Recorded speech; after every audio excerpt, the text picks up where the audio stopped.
It's 1K to 1M with Brianstormed, where I'm turning my 1K coins to 1 million coins, and I'm showing you guys how to do it. I'm sorry, I'm not turning your coins into 1 million, but I'll give you the power to do it yourself. This time I'm going to start the video off a little bit differently, showing you guys gold common cards. A lot of these common cards go for like 500 coins, but Francois Beauchemin and Pasternak are the exceptions among some other guys. They can go for more than 10K, maybe even up to 50K, just like Jake Muzzin of the LA Kings. These are price-locked cards. Someone decided a while ago they were going to buy up all of the cards of a particular person and sell them at an extremely high amount. Neil's another card that gets price-locked. The reason this works is nobody is buying those Season 1 base gold packs anymore and pulling these cards. These cards are required for the Hut Hero sets, as you guys probably should know, so they're in high demand. I don't want you guys doing this yourselves, but what I do want you to do is not only sell these cards if you have them somewhere in your collection, but also try to snipe these cards before the price lockers can snipe them themselves. So this is just another group of cards that you guys can look at if you don't like any of the other methods. The only other card that I know of that's price locked is Alexander Edler of the Vancouver Canucks, who I couldn't even find from the base cards, so you could probably put him like $1 million and someone might even buy him. But if you don't know what he looks like, I'm about to show you his face by going over to the expansion cards, and that's also just a double check to see if I'm not blind. So these Hut Hero sets gave you a master collectible that you can turn into the master set and pretty much get it guaranteed at least like 30K, usually maybe 100K. And that's why these cards are so important. I personally try to sit on these cards and see if I can snipe a pasta for like under 10K to sell for 50K. Didn't quite work out for me. It's very similar to the 1 hour method. You're just sitting here flipping through pages and hope that a pasta shows up. You probably should make sure that you order the pasta before expecting it to show up, though. At the same time, I'm thinking, who the hell orders pasta to be delivered to their house? So that doesn't even make sense. After some time, I switch over to the Colorado Avalanche to see if I can snipe a Francois Beauchemin, but I find this John Mitchell instead. I'm wondering if he's also price-locked, and after buying both of these copies and trying to sell them for a lot, I have determined, no, I don't think he is. But maybe I can still sell them for much lower than 25K, which is what I initially put them up for. Another idea is I could always give them away, hype it up as a giant giveaway, because everyone wants this card for their Colorado set. Next, let's take a look at these two Conn Smythe Buttes. Brad Richards, everyone anticipated would get some amazing stats, pretty much 99s all across the board on the left side. That's the most important side. And that was pretty much what everyone expected, so there was a lot of hype for this card. And I decided I was going to invest in some collectibles in anticipation for him. What I did not anticipate, though, was Niedermeyer coming out with some pretty amazing synergies for his card. All of a sudden, people want this card more than Brad Richards. So, you want to see how this played out over the past 2 weeks? Go into the auction house, find some Minnesota Wild collectibles for Brad Richards. Oh, here's one for like 8K, 9K. I keep buying them. Expect their price to be at like 20K because of Brad Richards. Gonna buy some Blackhawks collectibles as well. Gonna be rich, I tell you. And here I am at the end of the week or two, selling off these collectibles for the total price of 5K. Yeah. This is why I'm not a fan of investing in these kind of long-term type of cards.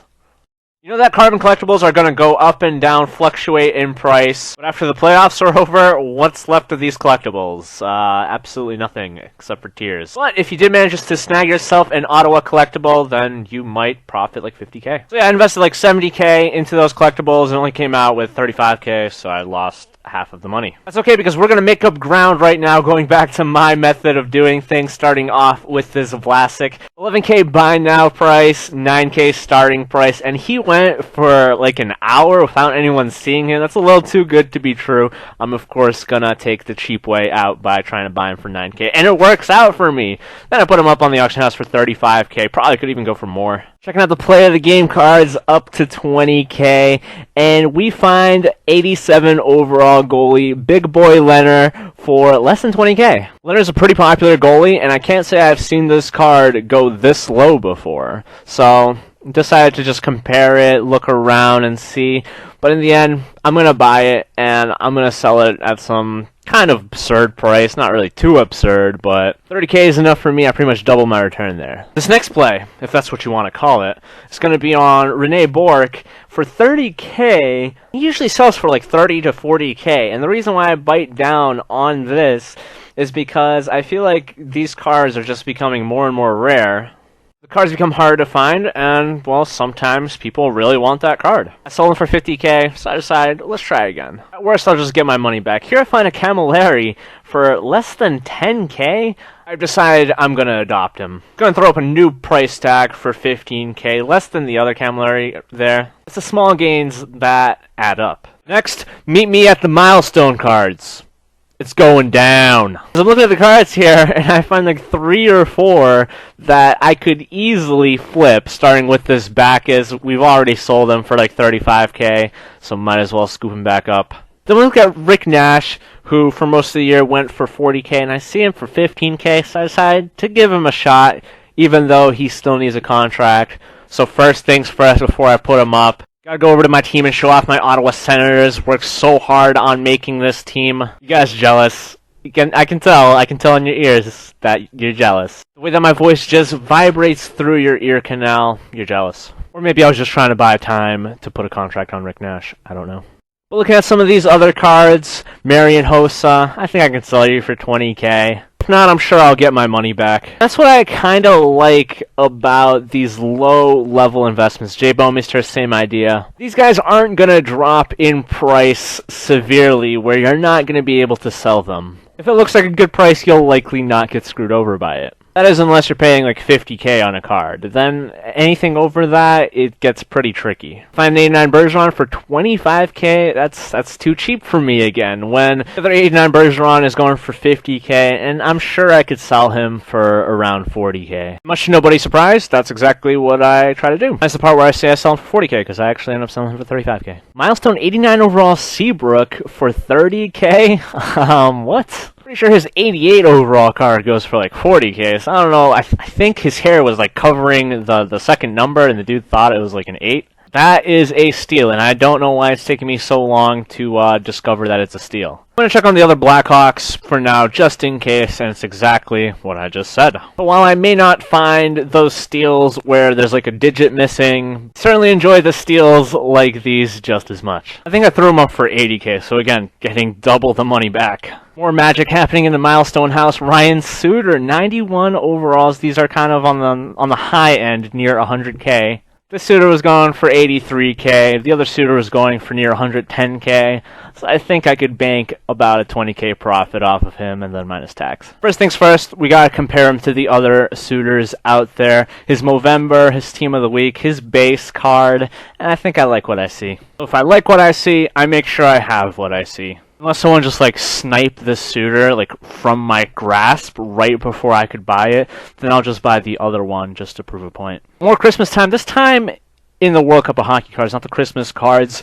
McKinnon, 20k. We've seen this card sell many times for 40k, so I figured why not pick him up. And then there's 2 Taves for about 60k each when we know they can sell for about 100k. And I make sure that after this I'm going to check to see what the old Taves sold for, just in case I got my prices mixed up. Well, I like it when this happens because one person puts up the Taves for about 60k and then another person doesn't know what to price their Taves for, so they look on the auction house and see the Taves for 60k and they're like, okay, we gotta make it around that number. And all of a sudden you have 2 steals right next to each other. These cards have also been up on the auction house for about 15 minutes, so not that many people could have seen them. Buy the first one outright and send it to my collection so that I can buy the second one as well, and then think about what I want to price him as. You don't want it the opposite way, because you might be spending too much time on the first card, and then the second one could get away from right under your nose. So things are looking good, even after the Stanley Cup collectible mishap, and wasting a little bit too much time on those common cards. We have Matt Dumba for going for under 10k. I'm not going to sell him for too high, but I know I can definitely sell him for at least 10k for some kind of profit, so that's what I'm going to do. And then higher up I see an 89 overall Sean Monahan, and I didn't have much to compare him to. I did get him for 60k, at least not yet, maybe I'm lying to you, and I just really believe I'm going to get him and then someone else is going to grab him instead, but nope. I do end up getting him. Turns out that was 45k, pardon my French. And so I just put him up for some kind of absurd number and see if anyone buys him. And then if no one ends up buying him, I'll just sell him for a little less and still make a good profit. Finally, some more Milestone magic. 89 overall Sedin going for the price of 15k, which is like what his 88 overall goes for. I think this is another case where people kind of can't see through his hair to see what the number is. On top of that, we're going to have another Rick Nash, and since my Rick Nash was still up on the auction house, I figured I'd double down and just try to sell both of them. Gives me a better chance of selling something, and I can even reduce the price just as long as I make a profit. Finally, we're also going to get a Ryan Kessler for 15k, who needs a contract, so I'm going to put the 200 coin contract on him. I think I'm selling him for a little bit too much for 25k. I don't know. I think that's just his average price right now, so it might have been better if I sold him for a little bit less if I wanted to get the coins a little sooner. Now, this is where we end up at.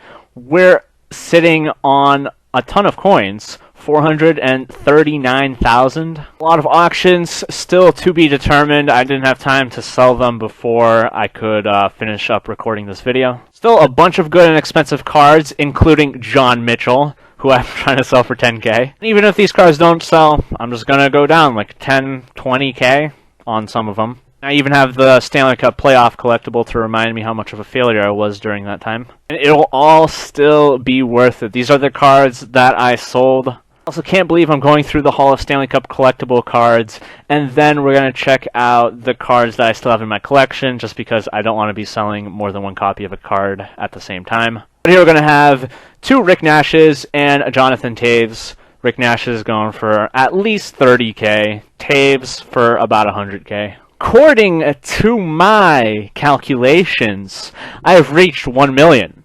Except it's not in coins, it's in players, and I didn't even take into account tax just because I wanted to manipulate the numbers to tell you that I've made it to 1 million when I actually haven't. I do believe that I have 575,000 coins worth of cards that I can still sell. I'll probably end up being closer to like maybe 950,000. That's still good enough.